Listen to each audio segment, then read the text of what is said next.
Le code électoral, il y a des polémiques, il y a des bavardages autour, il y a des interprétations qui ne sont pas toujours justes. Nos frères sont venus nous éclairer. Ils nous ont informés, expliqués, donnant l'âge, réellement, le contenu de ce cours, que les gens ne viennent pas travestir les idées, que les gens ne viennent pas nous mentir, que les gens ne viennent pas soulever la population inutilement. Digne de soutien du régime Talon et de ses efforts méritoires au profit du développement du Bénin, Gilbert Déoumalé, Firmin Ibidon Akpo et Laurent Detonyon Yankadja sont allés samedi dernier à la rencontre des têtes couronnées et des acteurs culturels de la commune de Wessé en vue de mettre le holà aux polémiques relatives au code électoral en vigueur et surtout d'appeler à des élections générales sans violence en 2026. Nous avons été religieusement écoutés par nos invités qui ont montré l'intérêt qu'ils apportent à ce que nous avons fait.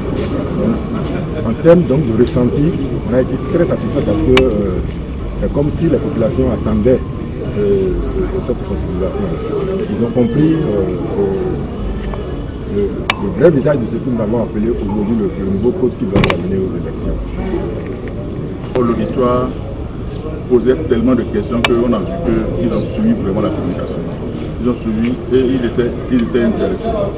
C'est pour ça qu'on a vu l'engouement qu'il y a à pouvoir poser beaucoup de questions pour mieux comprendre ce qui a été dit au cours de la communication. Et en dehors de ça, on a vu que le roi de Wessé a pris la chose comme sa propre chose.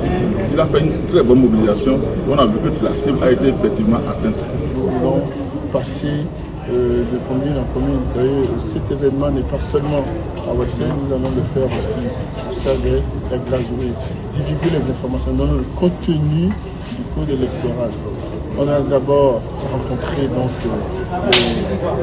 la couche religieuse et ils ont apprécié donc, le comportement, ils ont apprécié notre arrivée et nous allons continuer donc, en discutant avec les artisans, les paysans, les jeunes, donc toutes les couches, pour les faire comprendre donc, exactement comment il fallait apprécier le contenu de la loi donc, qui a été votée par les députés sur le code électoral. Ce périple inédit a pris fin tard dans la soirée sur la pelouse du stade Omnisport de Wessé, où les ambassadeurs de paix ont doté de moyens financiers, d'équipements sportifs, 9 équipes en compétition pour le compte du tournoi de l'UDESCO.